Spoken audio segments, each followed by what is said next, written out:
Welcome back to the program, and now to some of your stories in brief. We begin with some female participants at the roundtable meeting on national and security issues for political stability, organized by the Abdul Salam Institute for Peace and Sustainable Development Studies, including former First Lady, Justice Fatia Abubakar, and a former Minister of Women Affairs, Mrs. Josephine Aneni. They've raised concern over the lack of inclusion of women in peace-building process in the country. They say that women are the most vulnerable in conflict situations, particularly the insurgency in the northeast, and they want government to recognize their role in conflict resolution and mediation. Elsewhere, the Nasarawa State Governor Abdullahi Sule is worried about the security situation of the state. The governor revealed that he would improve the security architecture of the state using 3 approaches comprising of youth empowerment, investment in agriculture, and collaboration with traditional rulers. Security operatives also say they are not resting on their oars in protecting lives and property. The lawmaker representing Bebeji Kiru Federal Constituency in the House of Representatives, Honorable Abdulmumin Jibrin, has been suspended from the All Progressives Congress in Bebeji local government area of Kano State. Now, the chairman of the APC in the local government area, Suleiman Gwamai, explains in a statement that Honorable Jibrin was suspended for alleged anti-party activities. He explained that the decision followed a recommendation by a 7-man committee which was constituted to investigate the allegations against him by the APC Executive Committee of Bebeji local government area. He added that the investigative committee confirmed various anti-party activities alleged to have been committed by Honorable Jibrin, contrary to some provisions of the party's constitution. The Executive Committee also adopted the Investigative Committee's recommendation, asking the State's Executive Committee to recommend to the National Executive the immediate expulsion of the lawmaker from the party. In the meantime, the lawmaker has not yet reacted to the suspension by his party. The police, the electricity sector, education, and the judiciary tops the list of most corrupt sectors in Nigeria. This is according to the Corruption Assessment Survey report by the Socio-Economic Rights and Accountability Project, SERAP. Officials of SERAP insist that ongoing efforts to curb corruption in public offices have not yielded sufficient results because citizens are not carried along.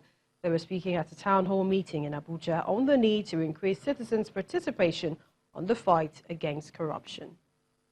It's a town hall meeting organized in Abuja by the Socio-Economic Rights and Accountability Project, SERAP, on the need to mobilize citizens' support for the fight against corruption in Nigeria.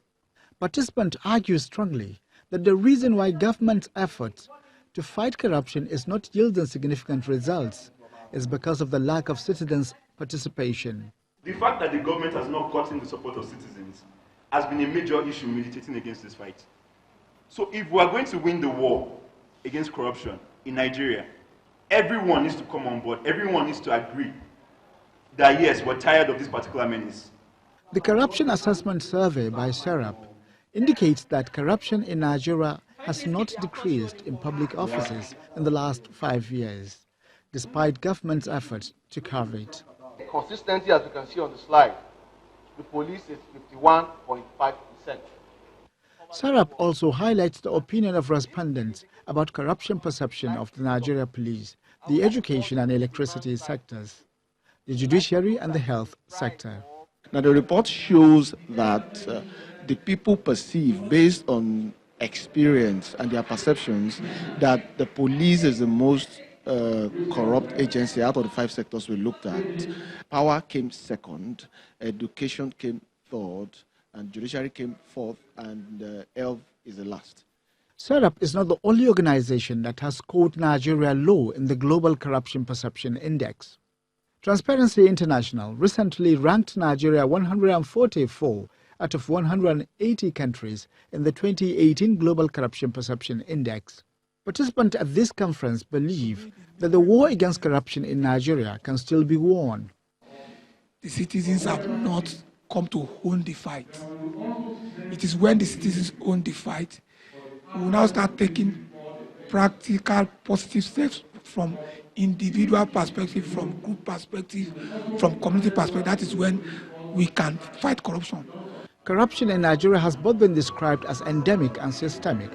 The consensus at this round table is that citizens' participation is seriously needed to win the fight against such strongly entrenched societal vice. And a coalition known as the National Interest Group is asking the Independent National Electoral Commission (INEC) to ignore the campaign of calumny against the conduct of the 2019 general election. Addressing a news conference in Abuja, the national chairman of the Allied People's Movement, who is also the convener of the group, Alhaji Yusuf Dantale, explains that the group is pleased with the conduct of the election and the reforms in the electoral process. The body also commends the efforts of the federal government in curbing insecurity across the country. The Independent National Electoral Commission acquitted itself very well and that the elections were in substantial compliance with extant laws.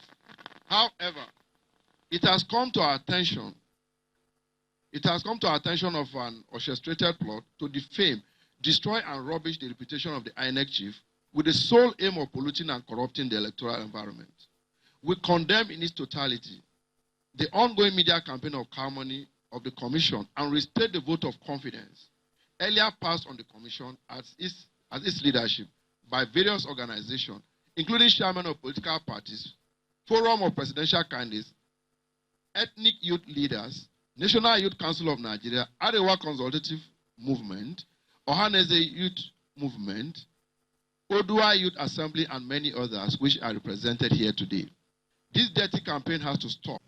The police, the Army, Air Force, Navy, and all other relevant security agencies not to rest on their oath, but to continue fighting the insecurity caused by Boko Haram, bandits, and kidnappers.